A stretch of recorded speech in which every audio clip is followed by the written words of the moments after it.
To my YouTube channel triple five angel tarot card reading മലയാളത്തിലേക്ക് എല്ലാവർക്കും സ്വാഗതം. അപ്പോൾ സ്ക്രീനിൽ കാണിക്കുന്നതാണ് പേഴ്സണൽ റീഡിംഗിന്റെ വാട്സ്ആപ്പ് നമ്പർ. ഈ നമ്പറിൽ വാട്സ്ആപ്പിൽ മെസ്സേജ് ചെയ്ത് കഴിഞ്ഞാൽ പേഴ്സണൽ റീഡിംഗിന്റെ ഡീറ്റെയിൽസും കാര്യങ്ങളൊക്കെ അവിടെ അറിയിക്കുന്നതായിരിക്കും. നമ്മുടെ ചാനൽ ആദ്യമായിട്ടാണ് കാണുന്നതെങ്കിൽ ഉറപ്പായിട്ട് സബ്സ്ക്രൈബ് ചെയ്യുക. റീഡിംഗ് ഇഷ്ടപ്പെട്ടു കഴിഞ്ഞാൽ ലൈക്ക് ചെയ്യുക. അതുപോലെ സ്പിരിച്വൽ ജേണി ഇഷ്ടപ്പെടുന്ന ആൾക്കാരിലേക്ക് ഈ വീഡിയോ ജസ്റ്റ് ഒന്ന് ഷെയർ ചെയ്ത് കൊടുക്കുക. നിങ്ങളുടെ അഭിപ്രായങ്ങൾ പോസിറ്റീവായിട്ട് കമന്റ് ബോക്സിൽ പറയുക. ഹൈപ്പ് എന്ന് പറയുന്ന ഓപ്ഷൻ ക്ലിക്ക് ചെയ്തിട്ട് നമ്മുടെ ചാനൽ ഒന്ന് സപ്പോർട്ട് ചെയ്യുക. ഓക്കെ, അപ്പൊ നമുക്ക് ഇന്നത്തെ ടോപ്പിക്കിലേക്ക് പോകാം. 24 മണിക്കൂറിനുള്ളിൽ ഈ ഒരു റീഡിംഗ് നിങ്ങൾ കാണുകയാണെങ്കിൽ നിങ്ങളുടെ വ്യക്തിയിൽ നിന്നും നിങ്ങളെ സന്തോഷിപ്പിക്കുന്നതായിട്ടുള്ള ഒരു വാർത്ത നിങ്ങളിലേക്ക് എത്തിച്ചേരുന്നതായിരിക്കും. ഈ ഒരു റീഡിംഗ് ആണ് നമ്മൾ ഇന്ന് ചെയ്യാനായിട്ട് പോകുന്നത്. അപ്പൊ ഈ റീഡിംഗ് മുഴുവനുമായിട്ട് കാണാനായിട്ട് ശ്രമിക്കുക. ഓക്കെ, അപ്പൊ നമുക്ക് ഫസ്റ്റ് എനർജിയിലേക്ക് പോകാം. ഈ പേഴ്സൺ എന്താണ് നിങ്ങളെ കുറിച്ച് ചിന്തിക്കുന്നത്, അല്ലെങ്കിൽ ഈ പേഴ്സന്റെ ആ ഒരു റിപ്പീറ്റേറ്റീവ് ആയിട്ട് വരുന്ന അല്ലെങ്കിൽ ആവർത്തിച്ച് വരുന്ന നിങ്ങളെ കുറിച്ചിട്ടുള്ള ചിന്തകൾ എന്തൊക്കെയാണ്. ഇപ്പൊ നിങ്ങൾ രണ്ടുപേരും ഏതൊരു സാഹചര്യത്തിലാണ് നിൽക്കുന്നതെങ്കിൽ പോലും ചിലപ്പോൾ നോ കോണ്ടാക്ട് ആയിരിക്കാം, അല്ലെങ്കിൽ ബ്രേക്കപ്പ് അവസ്ഥയിലായിരിക്കാം. എന്തുവാണെങ്കിൽ പോലും ചിലപ്പോൾ നിങ്ങൾ രണ്ടുപേരും സംസാരിക്കുന്നുണ്ടാകാം. അപ്പോൾ എന്താണെങ്കിൽ പോലും ആ ഒരു എനർജീനെ പറ്റിയിട്ട് ഈ പേഴ്സൺ എന്താണ് നോക്കിക്കാണുന്നത്, ലോസ്റ്റ് ആൻഡ് ഫൗണ്ട് ആണ്. ഇവിടെ പലവരും ഒരു പ്രതിസന്ധി ഘട്ടത്തിനെ മറികടന്ന് വന്ന വ്യക്തികളായിട്ട് കാണിക്കുന്നുണ്ട്. അതായത് നിങ്ങൾ രണ്ടുപേരും മര്യാദക്ക് ഒരു കുഴപ്പമില്ലാണ്ട് പോയിക്കൊണ്ടിരിക്കുകയായിരുന്നു, പക്ഷെ അവിടെ ഒരു തേർഡ് പാർട്ടി കയറി വന്നു, അല്ലെങ്കിൽ അവിടെ എന്തൊക്കെയോ ഒരു നെഗറ്റീവായിട്ടുള്ള സാഹചര്യങ്ങൾ ഉണ്ടായി. അങ്ങനെ അതിലൂടെ നിങ്ങൾക്കിടയിൽ അഭിപ്രായ വ്യത്യാസങ്ങൾ വന്നു, അല്ലെങ്കിൽ എന്തൊക്കെയോ പ്രശ്നങ്ങൾ വന്നു. സോ അതിനെ മറികടക്കാൻ നിങ്ങൾ ശ്രമിച്ചു, പക്ഷെ നിങ്ങളെ കൊണ്ട് സാധിച്ചില്ല. നിങ്ങൾക്കത് കുറച്ച് ബുദ്ധിമുട്ടായി മാറി. നിങ്ങൾക്ക് രണ്ടുപേർക്കും അകന്നു കഴിയേണ്ടി വന്നു, പരസ്പരം അങ്ങോട്ടും ഇങ്ങോട്ടും മറക്കേണ്ടി വന്നു, ബ്രേക്കപ്പ് ചെയ്യേണ്ടി വന്നു, നോ കോണ്ടാക്റ്റിലേക്ക് പോയി. ഇത്തരം സാഹചര്യങ്ങളാണ് നമുക്കിവിടെ കാണാനായിട്ട് സാധിക്കുന്നത്. അപ്പോൾ ഈ പേഴ്സണെ സംബന്ധിച്ചിടത്തോളം ഈ പേഴ്സൺ നിങ്ങളെ കാണുന്ന ഒരു രീതി എന്ന് പറയുന്നത്, അല്ലെങ്കിൽ നിങ്ങളെക്കുറിച്ച് ചിന്തിക്കുമ്പോൾ ഈ വ്യക്തിയുടെ മനസ്സിലേക്ക് വരുന്ന ഒരു കാര്യം എന്ന് പറയുന്നത് ലോസ്റ്റ് ആൻഡ് ഫൗണ്ട് എന്നാണ്. അതായത് ആദ്യം നഷ്ടപ്പെട്ടു പോയി, കൈവെള്ളയിൽ നിന്നും നഷ്ടപ്പെട്ടു പോയി, പക്ഷെ പിന്നീട് അത് തിരിച്ചു കിട്ടി. ആ ഒരു എനർജി അല്ലെങ്കിൽ ആ ഒരു ചിന്തയാണ് ഈ വ്യക്തിക്ക് നിങ്ങളെ കുറിച്ച് ഓർക്കുമ്പോൾ വരുന്നത്. അപ്പോൾ ഏതോ ഒരു സാഹചര്യത്തിൽ നിങ്ങൾ രണ്ടുപേരും പരസ്പരം നഷ്ടപ്പെട്ട് നിങ്ങളുടെ പ്രണയമെല്ലാം എന്താ പറയാ പൊട്ടിപ്പാളീസായി ഒക്കെ തകർന്നടിഞ്ഞ് ഇരുന്നിരുന്ന ഒരു സമയം ഉണ്ടായിരുന്നു. പക്ഷെ അതിൽ നിന്നും റിക്കവർ ആകാനായിട്ട് ഈ പേഴ്സൺ ശ്രമിക്കുന്നുണ്ട്. കാരണം ഈ പേഴ്സണെ സംബന്ധിച്ചിടത്തോളം നിങ്ങൾ എന്ന് പറയുന്നത് ഒരു കളഞ്ഞുപോയ നിധിയാണ്. അതായത് വലിയൊരു വില കൂടിയ ഒരു വസ്തുവായിരുന്നു, പക്ഷെ അത് കളഞ്ഞുപോയി. അതെന്തൊക്കെയോ സാഹചര്യങ്ങൾ കൊണ്ട് കളഞ്ഞുപോയി.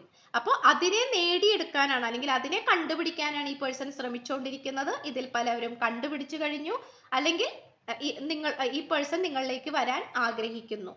ഇതുവരെ വന്നിട്ടില്ല, ചിലവരുടെ കേസിൽ വന്നിട്ടുണ്ട് എന്നുള്ളതും കാണിക്കുന്നു. ഈ ഒരു എനർജിയാണ് ഈ പേഴ്സൺ നിങ്ങളെ കുറിച്ച് ചിന്തിക്കുമ്പോൾ ഈ പേഴ്സന്റെ മനസ്സിലേക്ക് വന്നുകൊണ്ടിരിക്കുന്നത്. ആൻഡ് ഓൾസോ നമുക്ക് കാണാൻ കഴിയുന്ന ഒരു കാര്യം എന്ന് പറയുന്നത് റിഫ്ലക്ഷൻ ആണ്. Being away from you has allowed me to gain clarity എന്നാണ്. അതായത് നിങ്ങളുടെ അടുത്ത് നിന്നും മാറി നിന്നപ്പോഴാണ് ഈ വ്യക്തിക്ക് എന്ത് മനസ്സിലായത്, ക്ലാരിറ്റി ലഭിച്ചത്. ഓക്കെ, ഇപ്പൊ ചില കേസുകളിൽ ചില കാര്യങ്ങളിൽ ഈ വേർപിരിയുന്ന ഒരു കാര്യം എന്ന് പറയുന്നത് പോസിറ്റീവ് ആയിട്ടുള്ള ഒരു കാര്യം തന്നെയാണ്. കാരണം നമ്മൾ വേർപിരിഞ്ഞിരിക്കുമ്പോൾ നമുക്ക് സത്യമേത് കള്ളമേത് എന്ന് നമുക്ക് തിരിച്ചറിയാൻ പറ്റും. എല്ലാവർക്കും തിരിച്ചറിയാൻ പറ്റണമെന്നില്ല, പക്ഷെ തിരിച്ചറിയാൻ പറ്റും. ഭൂരിഭാഗം ആൾക്കാർക്കും മാറി നിൽക്കുമ്പോഴായിരിക്കും നമുക്കതിൻ്റെ ഒരു ക്ലാരിറ്റി കിട്ടുന്നത്. നമ്മൾ ഒരുമിച്ച് പോകുമ്പോ എന്ന് പറയുമ്പോൾ എപ്പോഴും തല്ലുപിടുത്തമായിരിക്കും, എപ്പോഴും തല്ലുപിടുത്തം, വാക്കുതർക്കം, പ്രശ്നങ്ങളായിരിക്കും. മനസ്സിലായോ?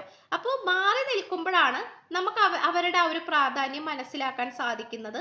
അവർ ചെയ്തിരുന്ന നല്ല നല്ല കാര്യങ്ങൾ, അവരുടെ പ്രാധാന്യം, ഇതെല്ലാം തന്നെ നമുക്ക് കാണുവാനായിട്ട് സാധിക്കുന്നത്. അപ്പൊ അതുകൊണ്ട് നിങ്ങളുമായിട്ട് അകന്നു നിന്നപ്പോഴാണ് ഈ വ്യക്തിക്ക് ഒരു ക്ലാരിറ്റി ഉണ്ടാക്കിയെടുക്കാൻ സാധിച്ചത് എന്നാണ് ഈ പേഴ്സൺ പറയുന്നത്. അതുപോലെ തന്നെ നമുക്ക് കാണാൻ സാധിക്കുന്നത് സെൻസുവാലിറ്റിയാണ്, ഫെമിനൈൻ വിസ്ഡം ആൻഡ് പാഷൻ ആണ്. ഒരിക്കലും ഈ വ്യക്തിക്ക് നിങ്ങൾ ഉപേക്ഷിക്കാൻ പറ്റില്ല എന്നുള്ള കാര്യത്തിൽ 100% സത്യമാണ്. കാരണം എന്താന്ന് വെച്ചാൽ ഇവിടെ ലേഡീസിന്റെ എനർജി ഭയങ്കരമായിട്ട് ഹൈ ആയിട്ട് നിൽക്കുകയാണ്. നമുക്കിവിടെ ആ പുലിനെയൊക്കെയാണ് കാണുന്നത്. ആൻഡ് ഓൾസോ അതൊരു പവർഫുൾ ആയിട്ടുള്ള ആനിമലിനെ സൂചിപ്പിക്കുന്ന ഒരു കാർഡാണ്. അപ്പോൾ ഈ പേഴ്സണെ സംബന്ധിച്ചിടത്തോളം നമുക്കിവിടെ കാണാൻ കഴിയുന്ന ഒരു കാര്യം എന്ന് പറയുന്നത്, ഇവിടെ ആ ഒരു പാഷൻ അത് ഈ വ്യക്തിക്ക് നല്ലോണം നിങ്ങളോടുണ്ട്. നിങ്ങളോടുള്ള പാഷൻ, അട്രാക്ഷൻ, ഇവിടെ സ്ത്രീകളുടെ എനർജിയാണ് നല്ല രീതിയിൽ തന്നെ ഉയർന്നു നിൽക്കുന്നത്. അത് നമുക്കിവിടെ പറയാനായിട്ട് പറ്റുന്നുണ്ട് എന്നുള്ളതാണ്. അതുകൊണ്ട് നിങ്ങളെ കുറിച്ചിട്ടുള്ള ചിന്തകൾ ഈ പേഴ്സന്റെ ഹൃദയത്തെ കീറി മുറിച്ചുകൊണ്ടാണ് വന്നുകൊണ്ടിരിക്കുന്നത്. കാരണം നിങ്ങളോട് ചെയ്തു പോയിട്ടുള്ള തെറ്റുകൾ, നിങ്ങളോട് അബദ്ധമായിട്ട് അല്ലെങ്കിൽ അബദ്ധത്തോടു കൂടി ചെയ്തു പോയിട്ടുള്ള തെറ്റുകൾ, ഇതെല്ലാം തന്നെ ഈ പേഴ്സൺ ചിന്തിക്കുന്നുണ്ട് എന്നുള്ളതാണ് നമുക്കിവിടെ കാണാനായിട്ട് സാധിക്കുന്നത്. അതുകൊണ്ട് ഈ പേഴ്സൺ നിങ്ങളുടെ ഇമ്പോർട്ടൻസിനെ കുറിച്ച് നല്ല രീതിയിൽ ചിന്തിക്കുന്നു, നല്ല രീതിയിൽ ഇമ്പോർട്ടൻസ് നിങ്ങൾക്ക് തരാൻ ആഗ്രഹിക്കുന്നു. കാരണം നിങ്ങളുടെ എനർജി എന്ന് പറയുന്നത് ഈ പേഴ്സണെ അത്രയും അട്രാക്ട് ചെയ്യുന്ന ഒരു എനർജി ആയിട്ടാണ് കാണിക്കുന്നത്. ആൻഡ് ഓൾസോ നമുക്ക് കാണാൻ കഴിയുന്നത് അവേക്കനിങ് പ്രോസസ്സാണ്. ഈ പേഴ്സണെ സംബന്ധിച്ചിടത്തോളം ഈ പേഴ്സൺ, നമുക്കിവിടെ ശ്രീകൃഷ്ണന്റെ കാർഡാണ് കിട്ടിയിട്ടുള്ളത്. നമുക്കൊരു തിരിച്ചറിവുണ്ട് അല്ലേ? ശ്രീകൃഷ്ണൻ എന്ന് പറയുന്നത് പോലും നമുക്ക് പലവരുടെയും ഒരു തിരിച്ചറിവാണ്. ഒരുപാട് തെറ്റിദ്ധാരണകൾ, അല്ലെങ്കിൽ ഒരുപാട് അന്ധവിശ്വാസങ്ങൾ, തെറ്റായ വിശ്വാസങ്ങൾ അല്ലേ, വിശ്വാസക്കുറവുകൾ, വിശ്വാസമില്ലായ്മ, ഇങ്ങനെ കുറേ കാര്യങ്ങൾ നമുക്ക് ഉണ്ടാവും. നമ്മൾ മനുഷ്യരാണ്. അപ്പോൾ നമുക്ക് എപ്പോഴും പോസിറ്റീവായിട്ട് ഇരിക്കാൻ പറ്റില്ല. ഒരുപാട് ചിന്തകൾ നമ്മുടെ മനസ്സിലേക്ക് കടന്നുകൂടും. അപ്പോൾ ഇവിടെ ഒരു അവേക്കനിങ് ആണ്. അപ്പോൾ അവേക്കനിങ് എന്ന് പറയുമ്പോൾ ഒരു തിരിച്ചറിവ് അല്ലെങ്കിൽ ഒരു ഉണർവ്, നമുക്ക് പല കാര്യങ്ങളുടെയും വ്യക്തത, പല തിരിച്ചറിവുകൾ, പല സത്യങ്ങളും മനസ്സിലാക്കുന്ന അവസ്ഥ, പല സത്യങ്ങളും കൺമുന്നിൽ തെളിയുന്ന സാഹചര്യം, ഇതൊക്കെയാണ് നമുക്കിവിടെ കാണാനായിട്ട് സാധിക്കുന്നത്. അപ്പോൾ ശ്രീകൃഷ്ണനെ കൊണ്ട് സൂചിപ്പിക്കുന്നത് പോലും ഒരു അവേക്കനിങ് പ്രോസസ് ആയിട്ടാണ്. നിങ്ങൾക്ക് ഒരുപാട് കാര്യങ്ങൾ അറിയാൻ പറ്റുന്നു. നിങ്ങൾ തേടിക്കൊണ്ടിരുന്ന പല ചോദ്യങ്ങളുടെയും ഉത്തരം നിങ്ങളിലേക്ക് തിരിച്ചെത്തുന്നു. ഇതാണ് നമുക്കിവിടെ കാണാൻ സാധിക്കുന്നത്. കൃഷ്ണഭക്തര് ഉണ്ടാകാം. കൃഷ്ണഭക്തര് ഒരുപക്ഷെ നിങ്ങളോ നിങ്ങളുടെ പേഴ്സണോ കൃഷ്ണഭക്തരായിരിക്കാം. അപ്പോൾ നിങ്ങളുടെ എല്ലാ പരാതികളും പരിഭവവും, നിങ്ങളുടെ ആഗ്രഹങ്ങളും ഇഷ്ടങ്ങളും എല്ലാം, സന്തോഷങ്ങളും എന്തായിക്കോട്ടെ, നിങ്ങൾ ഷെയർ ചെയ്യുന്നത് ഈ ഒരു ഭഗവാനോടായിരിക്കാം. അതുകൊണ്ട് തന്നെ ഈ ഒരു ദൈവത്തിന്റെ സാന്നിധ്യം നമുക്കിവിടെ നല്ല രീതിയിൽ കാണുവാൻ സാധിക്കുന്നുണ്ട്. ഓക്കെ, അപ്പൊ അത് നമുക്കിവിടെ കാണാൻ കഴിയുന്നു. ഓൾ ടൈഡപ്പ് എന്ന് പറയുന്ന ഈ ഒരു കാർഡ് നമുക്ക് റിവേഴ്സ് ആണ്. കാരണം ഈ പേഴ്സണെ ഇനി ആർക്കും പിടിച്ചു കെട്ടി വെക്കാൻ പറ്റില്ല. ഓക്കെ, ഇപ്പൊ ഇത്രയും കാലം ഈ പേഴ്സണെ നിയന്ത്രിക്കാൻ ആൾക്കാരുണ്ടായിരുന്നു, പിടിച്ചു കെട്ടി വെക്കാൻ ആൾക്കാരുണ്ടായിരുന്നു, എന്നിങ്ങനെയുള്ള ഒരുപാട് ആൾക്കാരുണ്ടായിരുന്നു. കാരണം നിങ്ങളിൽ നിന്നും അകറ്റാനാണ് മറ്റുള്ളവരെപ്പോഴും ശ്രമിച്ചുകൊണ്ടിരുന്നത്. ഓക്കെ, നിങ്ങളിൽ നിന്നും അകറ്റാൻ, അതാണ് ഈ പേഴ്സൺ എപ്പോഴും മറ്റുള്ളവർ ശ്രമിച്ചുകൊണ്ടിരുന്നത്. അതിൽ പലതും വിജയിച്ചിട്ടുണ്ട്. എന്നാൽ ഇപ്പോൾ നമുക്ക് കാണാൻ സാധിക്കുന്നത് ഈ പേഴ്സൺ ആ ഒരു കുരുക്കുകൾ, അല്ലെങ്കിൽ മറ്റുള്ളവർ ഈ പേഴ്സണെ കെട്ടിവെച്ചിട്ടുണ്ടെങ്കിൽ, കെട്ടിവെക്കുക എന്ന് പറയുന്നത് ഈ പേഴ്സണെ കംപ്ലീറ്റ്ലി കൺട്രോൾ ചെയ്യാം, കംപ്ലീറ്റ്ലി അവരുടെ നിയന്ത്രണത്തിലാക്കാം. ആ ഒരു സാഹചര്യത്തിലൂടെയാണ് ഈ പേഴ്സൺ കടന്നു പോയിക്കൊണ്ടിരുന്നതെങ്കിൽ ഉറപ്പായിട്ടും ആ ചട്ടക്കൂടുകളിൽ നിന്നും, ആ ഒരു സ്വാതന്ത്ര്യമില്ലാത്ത സാഹചര്യത്തിൽ നിന്നും പുറത്തേക്ക് വരാനാണ് ഈ പേഴ്സൺ ശ്രമിച്ചുകൊണ്ടിരിക്കുന്നത്. അതിൽ പലവരും പുറത്തേക്ക് വന്നു, അത് വിജയിച്ചു എന്ന് തന്നെയാണ് കാണിക്കുന്നത്. ആൻഡ് ഓൾസോ ഈ പേഴ്സൺ ഈ ഒരു എഫേർട്ട് എല്ലാം ഇടുന്നത് നിങ്ങൾക്ക് വേണ്ടിയിട്ടാണ്. ഓക്കെ, നിങ്ങളുമായിട്ട് ഒരുമിച്ച് മുന്നോട്ട് പോകാൻ വേണ്ടിയിട്ടാണ് ഈ പേഴ്സൺ അതെല്ലാം ആഗ്രഹിക്കുന്നത്. ആൻഡ് ഓൾസോ നമുക്കിവിടെ കാണാൻ സാധിക്കുന്നത് ആർക്കേഞ്ചൽ റാഫേൽ ആണ്. ലവ് ഹീലിംഗ് മിറാക്കിൾസ് ആണ് കാണിക്കുന്നത്. നമുക്ക് ഈ ഒരു റാഫേൽ ഏഞ്ചലിന്റെ സാന്നിധ്യവും നമുക്കിവിടെ കിട്ടിയിട്ടുണ്ട്. ചിലപ്പോൾ നിങ്ങൾ കൃഷ്ണഭക്തരുമായിരിക്കാം, അതുപോലെ ഏഞ്ചൽസിനെയും നല്ല രീതിയിൽ പ്രാർത്ഥിക്കുന്നവരായിരിക്കാം. അതുകൊണ്ട് റാഫേൽ മാലാഖയുടെ ഒരു സാന്നിധ്യമാണ് നമുക്കിവിടെ കിട്ടിയിട്ടുള്ളത്. ലവ് ഹീലിംഗ് മിറാക്കിൾസ് ആണ് കിട്ടിയിട്ടുള്ളത്. അതായത് പ്രണയം, എന്തെങ്കിലും പ്രശ്നങ്ങൾ ഉണ്ടെങ്കിൽ ഹീൽ ചെയ്യുക, അത്ഭുതങ്ങൾ പ്രവർത്തിക്കാം. ശ്രീകൃഷ്ണനും അത്ഭുതങ്ങളുടെ ആളാണ്, മായയാണ്. ഭയങ്കരമായിട്ട് മായ കാണിക്കുന്ന ഒരു ദൈവം കൂടിയാണ്.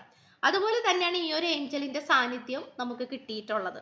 അപ്പോൾ ഇവിടെ ഒരുപാട് മിറാക്കിൾസ് നിങ്ങൾക്ക് പ്രതീക്ഷിക്കാം. ചിലപ്പോൾ ഈ പേഴ്സണായിട്ട് ഒരുമിച്ച് മുന്നോട്ട് പോകാൻ ഒരു സാഹചര്യവും ഇല്ലായിരിക്കാം, ഒരു അവസ്ഥയും ഇല്ലായിരിക്കാം, പക്ഷെ നിങ്ങൾക്ക് മുന്നോട്ട് പോകാൻ പറ്റും. ആ ഒരു ലെവലിലേക്കാണ് കാര്യങ്ങൾ വന്നുകൊണ്ടിരിക്കുന്നത്. ഓക്കെ, അത്തരം മിറാക്കിൾസ് നിങ്ങൾക്ക് അനുഭവിച്ചറിയാൻ പറ്റുമെന്നുള്ളതാണ് നമുക്കിവിടെ കാണാനായിട്ട് സാധിക്കുന്നത്. ആൻഡ് ഓൾസോ ഈ പേഴ്സൺ നിങ്ങളുടെ അടുത്ത് പറയാൻ ആഗ്രഹിക്കുന്ന ഒരു കാര്യം എന്ന് പറയുന്നത് അപ്പോളജിയാണ്. കാരണം ഇവിടെ ഈ പേഴ്സൺ അറിയാം നിങ്ങളോട് ചെയ്തു പോയിട്ടുള്ള തെറ്റുകൾ, അതിൽ പലതും ശരിയല്ല എന്ന് ഈ വ്യക്തിക്ക് നന്നായിട്ട് അറിയാം. ഓക്കെ, ഈ വ്യക്തിക്ക് നന്നായിട്ട് അറിയാം. കാരണം ഈ പേഴ്സൺ നിങ്ങളോട് ചെയ്തു പോയിട്ടുള്ള പല തെറ്റുകളും ഉണ്ട്. അതിൽ പലതും ശരിയല്ല എന്നുള്ളത് ഈ വ്യക്തിക്ക് നന്നായിട്ട് അറിയാം. അതുകൊണ്ട് ഈ പേഴ്സണെ സംബന്ധിച്ചിടത്തോളം ഈ പേഴ്സൺ നല്ലൊരു എന്താ പറയാ, ഒരു ക്ഷമ, നിങ്ങളോട് ക്ഷമ ചോദിക്കാൻ ഈ പേഴ്സൺ ആഗ്രഹിക്കുന്നു എന്നുള്ളതാണ്. ക്ഷമ പറയാൻ ഈ പേഴ്സൺ ആഗ്രഹിക്കുന്നു. കാരണം നിങ്ങളോട് ചെയ്തു പോയിട്ടുള്ള കാര്യത്തിൽ പലതും നിങ്ങൾ ചൂണ്ടിക്കാണിക്കുമ്പോൾ ഈ പേഴ്സൺ അതിനെ ന്യായീകരിച്ചുകൊണ്ടായിരിക്കാം നിന്നിരുന്നത്.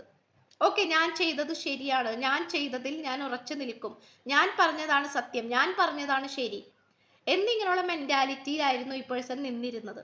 എന്നാൽ ഇപ്പോൾ നമുക്ക് കാണാൻ സാധിക്കുന്നത് ഈ പേഴ്സൺ സ്വന്തമായി തന്നെ തെറ്റുകൾ മനസ്സിലാക്കിക്കൊണ്ട് മനസ്സ് നിറഞ്ഞുകൊണ്ട് നിങ്ങളോട് ക്ഷമ ചോദിക്കുന്നു. ഈ ഒരു കാര്യമാണ്, ഇതാണ് ഒരു സന്തോഷ വാർത്ത എന്ന് നമുക്കിവിടെ പറയാൻ പറ്റുന്നത്. കാരണം ഒരാള് തൻ്റെ തെറ്റ് മനസ്സിലാക്കി ക്ഷമ ചോദിക്കുക എന്ന് പറയുന്നത് അതിൽ പരം വലിയ കാര്യം ഈ ഭൂമിയിൽ വേറെ ഇല്ല എന്ന് വേണമെങ്കിൽ പറയാം. കാരണം സ്വന്തം തെറ്റ് മനസ്സിലാക്കി അതിനെ അംഗീകരിക്കുക എന്ന് പറയുന്നത് എല്ലാവർക്കും സംഭവിക്കുന്ന ഒരു കാര്യമല്ല, എല്ലാവരും അംഗീകരിച്ച് തരുന്ന ഒരു കാര്യവുമല്ല. സോ ഇവിടെ ഈ വ്യക്തി തൻ്റെ ആ ഒരു തെറ്റുകൾ മനസ്സിലാക്കാനായിട്ട് ശ്രമിക്കുന്നുണ്ട്. അതിനനുസരിച്ച് നിങ്ങളോട് സോറി പറയാനും ഈ പേഴ്സൺ തയ്യാറാകുന്നുണ്ട്. ഇതാണ് നമുക്കിവിടെ കിട്ടിയിട്ടുള്ളത്. ആൻഡ് ഓൾസോ ഇത് 24 മണിക്കൂറിന്റെ എനർജി വെച്ചിട്ടാണ് ഈ ഒരു റീഡിംഗ് ചെയ്തിട്ടുള്ളത്. അപ്പോൾ മാക്സിമം നിങ്ങൾ ആ ഒരു 24 അവേഴ്സിൽ തന്നെ കാണാനായിട്ട് ശ്രമിക്കുക. അത് കണ്ടു കഴിഞ്ഞാലും അത് കഴിഞ്ഞ് കണ്ടാലും കുഴപ്പമില്ല, ബട്ട് സ്റ്റിൽ ആ ഒരു 24 അവേഴ്സിൽ നിങ്ങളത് വാച്ച് ചെയ്യാനായിട്ട് ശ്രമിക്കണം. ഓക്കെ, അപ്പോൾ ഇത്രയുമാണ് നമുക്ക് ലഭിച്ചിട്ടുള്ളത്. അപ്പോൾ പേഴ്സണൽ റീഡിങ്ങിന്റെ വാട്സപ്പ് നമ്പർ ഈ വീഡിയോയുടെ തുടക്കത്തിൽ കാണിച്ചിട്ടുണ്ട്. വാട്സപ്പിൽ മെസ്സേജ് ചെയ്താൽ മതി. പേഴ്സണൽ റീഡിങ്ങിന്റെ ഡീറ്റെയിൽസും കാര്യങ്ങളൊക്കെ അവിടെ അറിയിക്കുന്നതായിരിക്കും. ചാനൽ ആദ്യമായിട്ടാണ് കാണുന്നതെങ്കിൽ ഉറപ്പായിട്ട് സബ്സ്ക്രൈബ് ചെയ്യുക, ലൈക്ക് ചെയ്യുക, ഷെയർ ചെയ്യുക, സപ്പോർട്ട് ചെയ്യുക, കമന്റ് ചെയ്യുക. സോ പുതിയൊരു വീഡിയോ ആയിട്ട് വരുമ്പോഴത്തേക്കും എല്ലാവരും ഹാപ്പി ആയിട്ടും ഹെൽത്തി ആയിട്ടും ഇരിക്കുക. So by.